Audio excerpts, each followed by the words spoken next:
Matapos ang halos 16 na taong pagtatago, natunton sa Bulacan ang lalaking wanted sa kasong murder.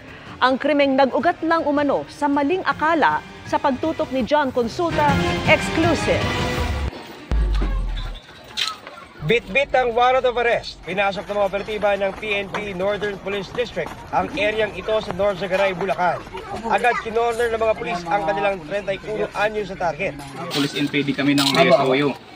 Gaway na arrest namin.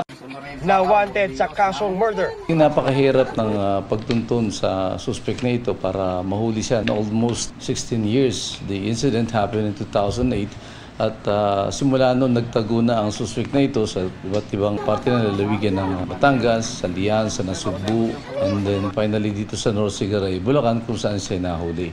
Ayon sa NPD, nag-ugat sa maling akala ang brutal na krimeng kinasangkutan ng biktima. Ito po ay mula sa isang away na paghihinala na nawawalang cellphone dahil dito nagkaroon sila ng altercation at naiinumpog nitong suspect ang biktima na ikinansanhi ng internal hemorrhage na naging sanhi ng pagkamatay. Hindi ko alam na mayroon pang nagmamalasakit doon sa kaso namin at sa mga iba pang kaso. Yun ang pinagpapasalamat ko. Para sa GMA Integrated News, John Consulta, nakatutok 24 oras.